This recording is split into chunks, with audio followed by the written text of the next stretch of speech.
What's up, guys? Dustin McDaniels back here with another video, and welcome back to the channel. In today's episode, we're going to be getting back into the season preview series, and in the episode today, we're going to be taking a look at the Detroit Red Wings, how they finished up last year with team stats, individual stats. We'll also take a look at their cap space contracts and talk about them this upcoming season. But before we get into it, if you are new to the channel, be sure to hit that subscribe button. It is completely free, does not cost you guys a single thing. So join the channel, join the community, hit that subscribe button. But getting into it, guys, the Detroit Red Wings last year had a pretty solid season.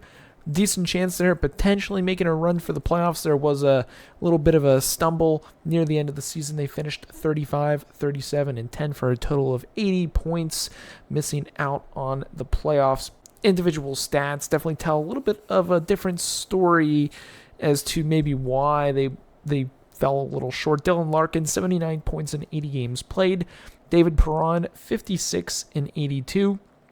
Kubalik, 45 and 81. Lucas Raymond, 45 and 74 games played. And Andrew Kopp, 42 and 82 played. The rest of the top 10 filled out by Seider, Hronek, Rasmussen, Berggren, don't really know how to say that last one, and Sutter, whatever you want to call it.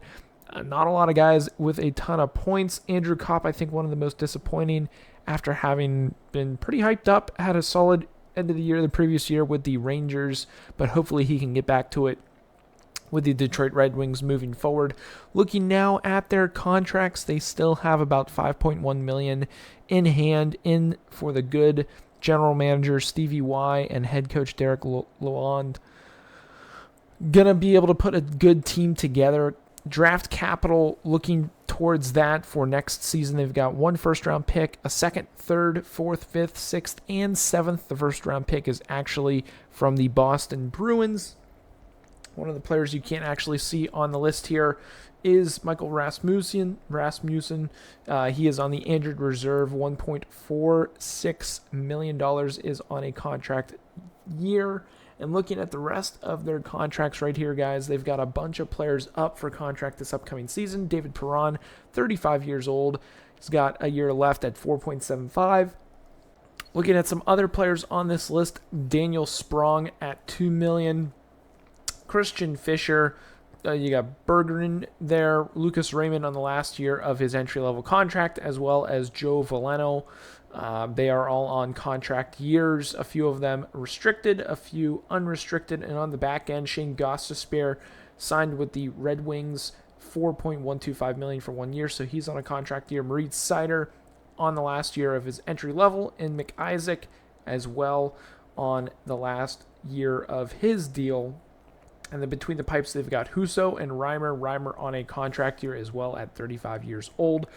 Looking overall at their cap and team, I know a big pickup this offseason was Alex DeBrincat, bringing him in as a free agent.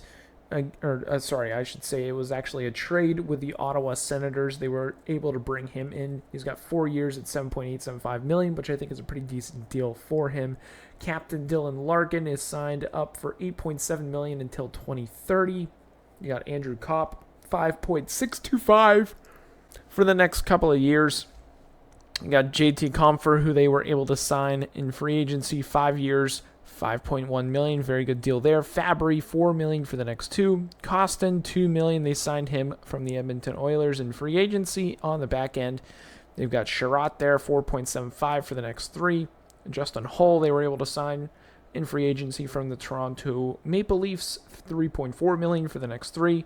They got Wallman, Oli Mata, Jeff Petrie, who they were able to get in a trade with the Montreal Canadiens after they had acquired him from the Penguins in that trade for Carlson. And then Husso between the pipes, $4.75 million for the next 2 years. So they have, honestly, overall, a lot of good contracts. Now, when it comes to the actual makeup of their team and my prediction for them and where I think they will finish this upcoming year, might be a little around the same as where they finished last year. Again, they have some great players. They've had good additions with DeBrincat. You got Comfort, Costin, who had a solid playoff run, Gostisbehere, Hull, Petrie, who's a Detroit guy. Husso between the pipes. I think goaltending will be a shaky spot. Husso is a very good goaltender, but Reimer isn't the best. On the back end, I'd say they've got Sherratt and Sider as maybe their top 2 defensemen. You can, maybe Gostisbehere, a good offensive defenseman right there. Justin Hall, we'll see what he can do coming over from the Maple Leafs. But overall, this team's going to probably have to ride and die on Larkin, DeBrincat, Kopp, and then I would say Comfer. So the depth I don't think is there for them. Lucas Raymond, you can even throw in there for a potential superstar type year this upcoming season. But I really expect them to be around where they were. 80 to 80, I'd say 85 points is pretty realistic for the Detroit Red Wings. I don't think they're going to be in that battle for the last wild card spot this year. I think it'll be another year of growing, another year of gaining that experience for their young guys, such as DeBrincat, Costin, Lucas Raymond, Joe Fileno, Moritz Seider. It's going to be another growing year for the Red Wings. I don't think that's an indictment against their team overall. I think they've got the future is definitely bright for the Red Wings. Not to say that this upcoming season will be a waste, because it's not. It'll be a good year to grow, learn, gain some experience. Maybe they can find a way to sneak into the playoffs, almost have a year like where the Devils did, where they kind of exceeded expectations, found a way to get into the playoffs and just shock a lot of people and gain that experience that way. But I don't think there's enough on this team to get that realistically done. But I think it'll be a good year. I expect big years again from Larkin, Raymond, Kopp, Seider. I want to throw Gostisbehere, I think, will be a good shout. JT Compher, I think, will have a big year. Costin will be really interested to see what he can do on this new team. Daniel Sprong coming over from the Seattle Kraken in a free agent deal. So it should be interesting to see all those players. But again, don't think they'll make a deep push for the playoffs. But I want to know what you guys think down below in the comments. Who's going to be the biggest impact player for the Red Wings? Where do you think they are going to finish up? Let me know down below. But if you did enjoy this episode, guys, drop a like on this video.